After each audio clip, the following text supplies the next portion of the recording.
Good morning, everyone. Today I will present molecular and cellular mechanisms that might explain will dental restoration fail faster in patients with right mouth or xerostomia. This presentation is based on the clinical finding reported by Leonen and colleagues in the Journal in Dentistry.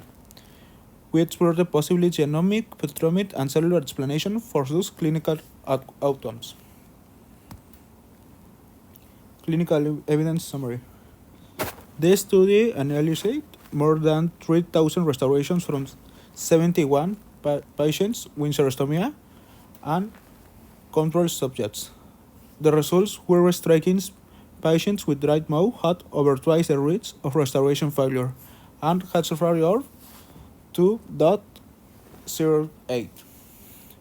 Interesting in direct restoration, such occurrence survived significantly lower than direct resins compounds. So the question becomes, what is happening at the molecular and cellular levels that ensures the defense of their restorations?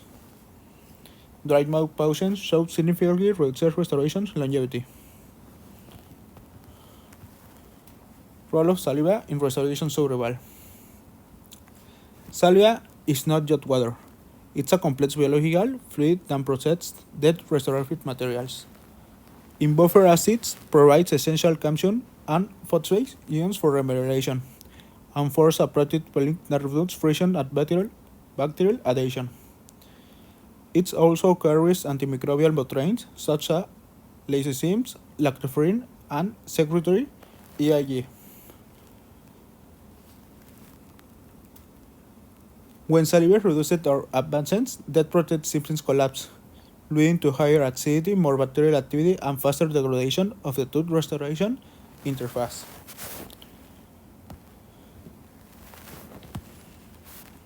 The genomic hypothesis.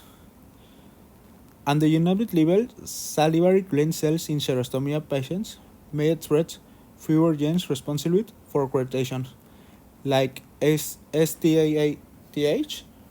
PRB1, 3, HTN1, and MUC7. Meanwhile, inflammatory and degradative genes, including IL-1B, IL-6, TNF, and MMP-19 can be related. This molecular shift promotes tissue inflammation and collagen breakdown. Additionally, oxidative streets found such as R52 and P53 may activate further weaken local tissues and compromise at its interface.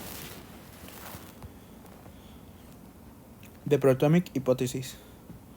Proteomic studies of saliva show that xerostomia patients have fewer proteins like sirtuin crystals and mucims. They are also low-key antimicrobial molecules, which allows more bacterial colonization. At the same time, salivary and bacterial process and stress becomes more active, attacking the resin of matrix of restorations. With less calcium and phosphate, the margin cannot remineralize, making restoration more prone to breakdown. Cellular and microbiota change. When saliva is missing, the oral microbiome changes dramatically. Acidity rise and acid-tolerant bacteria such as Streptococcus mutans and Lactobacillus dominate. This acid everyone activates dentin enzymes like matrix metalloproteases and catechins which degrade colon with the prevent labor.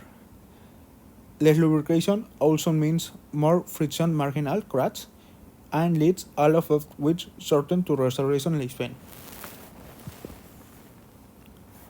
Like example, the restoration marginal growth and leak take.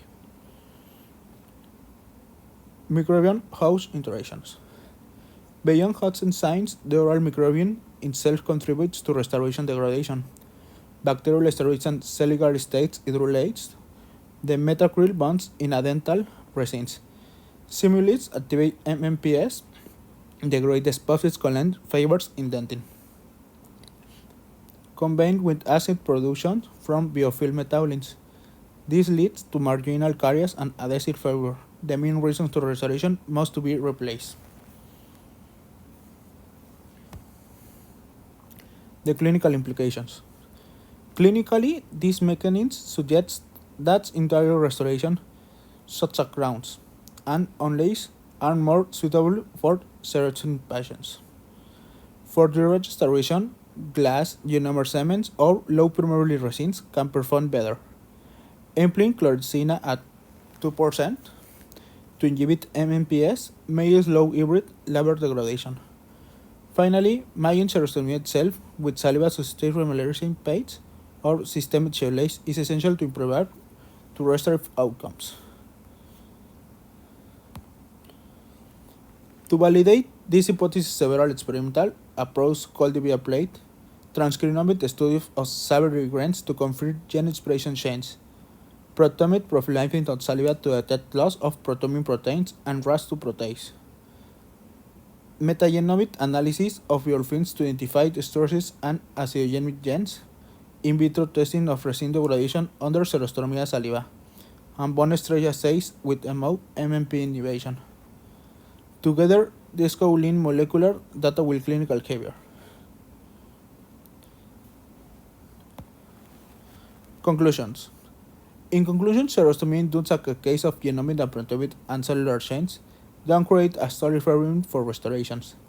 Loss of protein proteins, activation of degradation enzymes and active proteins, biofilms, all accelerate adhesive failure and marginal breakdown. For a clinical standpoint, we must adapt our materials and protocols in the restoration and manual measurement. Ultimately, understand these molecular mechanisms help us to move toward more personality, biologist-based, and restorative sessions.